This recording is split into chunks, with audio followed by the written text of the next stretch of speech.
Alan Kelly is my name. I'm a lecturer in animal science here in the School of Agriculture and Food Science in UCD, and I'm one of the project PIs on the whole area of dairy calf rearing and development. The UCD cow type here is a Holstein Friesian dairy cow. We calf annually about 175 to 180 cows. It's a high genetic merit dairy cow. I suppose quite uniquely about the UCD cow is we have a high milk index and a high fertility index cow from an EBI perspective, but the cow type is very attuned to a dairy beef model in which the mature weight of the cow is about 620 to 650 kilos, and with that cow type we would cross probably off to 180 cows. 60 of them are bred to Holstein Friesians for the next generation of the heifers, and we also then would breed about 120 dairy beef animals who are integrated into research experiments, but also are then aligned to our long-term grazing platform in every year where we bring about 120 animals, 60 of which up to slaughter. The beef sires, what we've used on the dairy herd this year is we've used a combination of early and late maturing sires. Okay, so what we're looking for from a sire point of view is a high beef merit animal that has high conformation, because conformation is one of the challenges in terms of meeting beef carcass specs. So what we're crossing is a late maturing animal, maybe to bring animals to slaughter at a different point in the production cycle, and also then a more traditional animal that would obviously meet the more earlier line carcass specs. So ultimately what we're trying to do is maximise the beef merit genetic from a high quality dairy cow.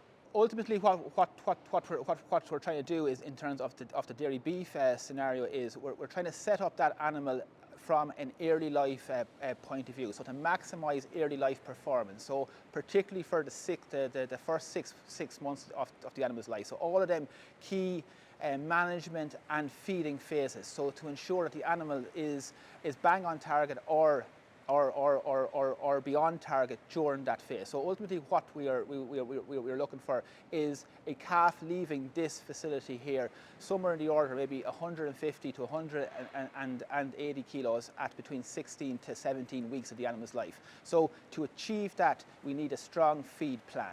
Okay, so the key point in terms of calf feeding and indeed early life performance is that there's no compensatory growth in that young calf under 6 months of the animal's life. So you have to maximise live weight gain all the way through that. And if you do that, it gives you a much greater chance to maximise carcass output in a designated slaughter age point of view. So how you set them up has a lasting imprint on the animal. We were able to turn out our dairy beef animals here at 17 to 18 weeks of age at about 183 kilos of live weight.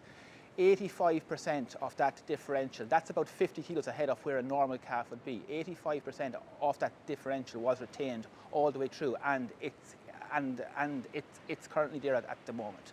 One of the key benefits, Breffney, is how we transition the calf from that early life phase, from the whole early life feeding plan, then obviously that pre-weaning feeding. And what we were doing is looking at moderate to high levels of growth during that pre-weaning phase. We're talking about a calf to have a minimum growth rate of about 700 grams a day, to achieve that. And then how we effectively wean that calf. So the key challenge in calf rearing is how we integrate pre and post weaning feeding, because post weaning is so important, because during the post weaning phase the calf is exceptionally efficient. And I mean, we could have calves here for maybe a 8 to 10 week period with the ability to grow 1.5 to 1.6 kilos of live weight gain per day at a lower feed cost. There's a huge feed efficiency benefit during that phase there, and the question is, how do we capitalise that in the scenario of a dairy beef animals?